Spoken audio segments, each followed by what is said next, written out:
Oke, bismillah. Assalamualaikum warahmatullahi wabarakatuh. Waalaikumsalam warahmatullahi wabarakatuh. Oke, seperti biasa kita akan belajar tentang PK2. Udah tahu PK2 mempelajari apa aja? Nah, jadi PK2 ini kita akan belajar tentang sasis. Tahu sasis? Nah, jadi sasis itu apa? Komponen-komponen yang mana dia akan mengalirkan tenaga mulai dari kopling, lanjut ke transmisi ke gardan ke poros roda. Oke, yang pertama ada kopling. Nah, mungkin kita udah sering ya memakai kopling, tapi kita belum tentu tahu nih kira-kira fungsi kopling itu apa untuk mobil, kemudian langkah kerjanya seperti apa, jenis-jenisnya apa gitu kan. Nah, untuk pertemuan kali ini Bapak akan menjelaskan lebih tentang sistem kopling. Sebelum kita mulai pembelajarannya, kita sama-sama berdoa terlebih dahulu dan dipimpin ketua kelasnya. Siap.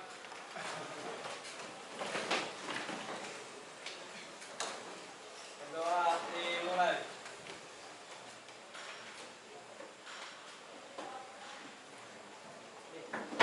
Doa selesai. Kembali salam. Assalamualaikum warahmatullahi wabarakatuh. Oke, waalaikumsalam warahmatullahi wabarakatuh. Kita coba absen dulu kehadirannya. Hari Senin ya. Ahmad Zidni, Ahmad Gumilang, Sakit, Alif Maulana,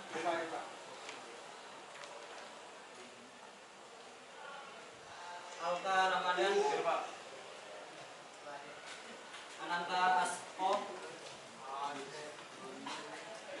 Davin Wahyu,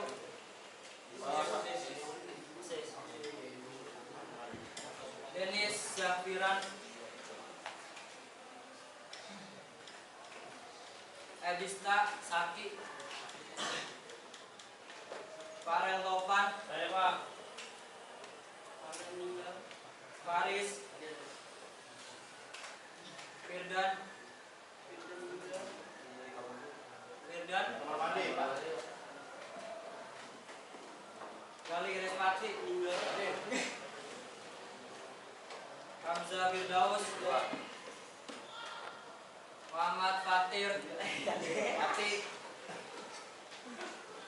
Muhammad Iqbal Maulana, Muhammad Nur Halim, Muhammad Akmal, Muhammad Fadli, Muhammad Gatan, Muhammad Ibnu Hafiz, Muhammad Raka, Muhammad Ramdhani, Muhammad Rasya, Muhammad Rizky Saputra, Muhammad Sultan, Nasril, Raditya, Rata Budi, Rival Ramadan, Saka Pandu,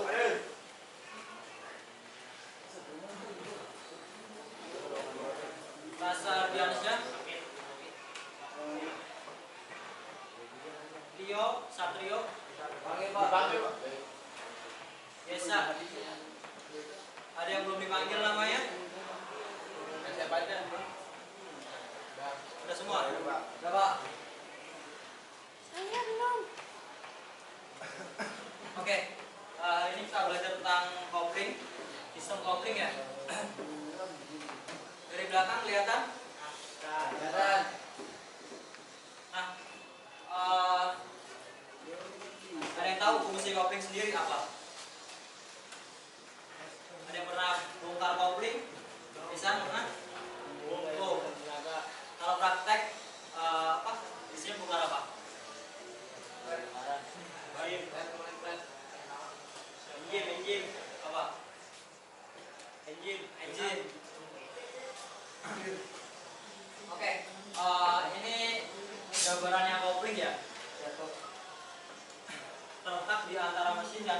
transmisi yang berfungsi untuk menghubungkan dan melepaskan tenaga dari mesin ke transmisi. Sekali lagi, fungsi kopling menghubungkan dan melepaskan tenaga dari mesin ke transmisi. Perlu diingat dari mesin ke transmisi karena nanti sistem-sistem yang lain seperti garda, mungkin poros roda itu dia kurang lebih sama, cuman urutannya berbeda. Misalkan gardan dia menghubungkan tenaga dari transmisi ke poros roda. Nah, kalau kopling sendiri dia menghubungkan dan melepaskan tenaga dari mesin ke transmisi. Oke, lanjut.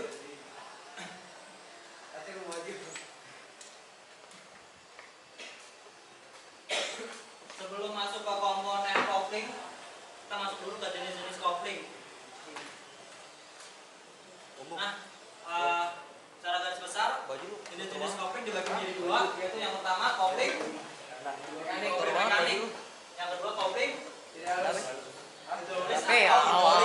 Nah, kira-kira udah tahu belum perbedaannya kopling mekanik sama kopling hidrolik? Ada yang tahu? Belum tahu? Nggak tahu. Bisa tahu? Kamu tahu? Oke. Nah, ini cara kerjanya kopling mekanik ya. Sebelum masuk ke cara kerja, kita coba kenalin dulu nih komponen-komponennya gitu kan. Baru kita masuk nanti ke cara kerja dan kita cari tahu kira-kira perbedaan kopling mekanik sama kopling hidrolik itu apa gitu kan. Oke. Komponen-komponennya.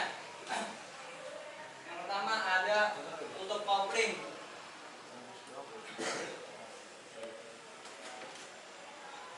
Kemudian yang kedua ada plat cover ya. Ini untuk kopling yang tipe atau jenis kopling hidrolik ya.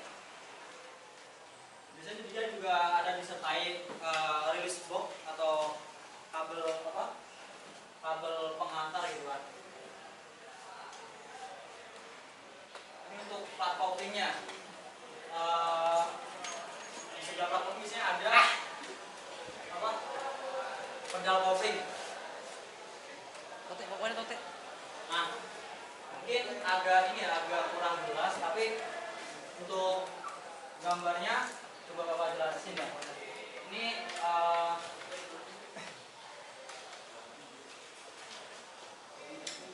untuk plat kopling biasanya terletak di sini plat koplingnya. Di sini ada release box atau tuas pembebas. Kemudian plat release kabel di sini. Nah, di sini ada pedal kopling. Nah, ini yang jenis kopling apa? Mekanik. Nah, kerjanya. Jadi ketika kopling diinjak, ini ada tulisannya nih, bisa dibaca ya. Jadi ketika kopling diinjak, maka dia akan menarik kabel kopling atau plat release kabel atau kabel kopling, sehingga dia akan menggerakkan tuas pembebas di sini, yang mana nanti tuas pembebas akan menarik plat kopling agar terbuka. Nah, kemudian ketika rel kopling dilepas, otomatis plat kopling akan menutup. Kemudian release kabel akan kembali, release box atau tuas pembebas akan kembali ke posisi semula. Sebenarnya simpel ya. Nah, coba kita cari tahu kayak perbedaannya sama kopling hidrolik itu apa gitu kan. Nah, ini yang kopling hidrolik. Mungkin kalau dilihat sekilas mata kelihatan banget perbedaannya. Di sini ada tangki reservoir. Nah, jadi kalau kopling mekanik tadi dia hanya mengandalkan tarikan tenaga pada plat release kabel atau kabel kopling. Kalau di kopling hidrolik dia ada oli atau minyak. Nah, jadi ketika di sini udah kopling kan, ini tangki minyak. Ini ada pipa untuk mengalirkan minyak dari tangki ke release silinder. Sebelum akhirnya dia masuk ke release valve atau tuas pembebas, baru kemudian dia menggerakkan pedal plat kopling. Jadi untuk cara kerja yang kopling hidrolik, ketika pedal diinjak, ya kan, ditekan atau diinjak, nah di sini ada push rod yang mana dia akan bergerak searah dengan minyak pada tangki reservoir. Nah kemudian ketika motor ini ditarik, minyak pada tangki reservoir akan keluar dan mengalir melalui pipa menuju ke release silinder yang nantinya akan menggerakkan release valve. Nah tadi untuk cara kerja kopling mekanik dia lebih simpel ya. Ketika pedal kopling diinjak atau ditekan, plat release cover akan tertarik. Kemudian dia akan menggerakkan release valve atau tuas pembebas, yang mana akhirnya dia akan membuka plat kopling. Sesimpel itu sebenarnya. Nah kemudian ketika kopling dilepas, otomatis plat kopling akan kembali menutup. Kemudian release valve kembali ke posisi semula. Segampang itu sebenarnya, cuman di penjelasan emang agak lebih didetailkan. Nah, untuk yang kopling hidrolik, secara kasat mata udah kelihatan perbedaannya. Di sini ada tangki reservoir gitu kan. Nah, cara kerjanya jadi ketika pedal kopling diinjak, nah dia akan menarik push rod. Yang awalnya dia di kiri gitu kan, akan tertarik sehingga minyak pada tangki reservoir akan keluar dan mengalir ke pipa menuju ke release silinder, yang mana dia akan menggerakkan release valve untuk membuka plat kopling. Nah, jadi kemudian ketika pedal dilepas, plat kopling akan kembali ke posisi semula atau menutup. Kemudian minyak pada release silinder akan kembali ke tangki reservoir. Ada yang masih bingung? Oke, kalau udah paham, kita akan kita akan lanjut ke transmisi di pertemuan selanjutnya. Jadi ketika setelah belajar kopling, lanjut ke transmisi, kami transmisi ke gardan baru ke poros penggerak dan poros roda. Cukup buat pertemuan hari ini. Terima kasih atas perhatiannya. Assalamualaikum warahmatullahi wabarakatuh.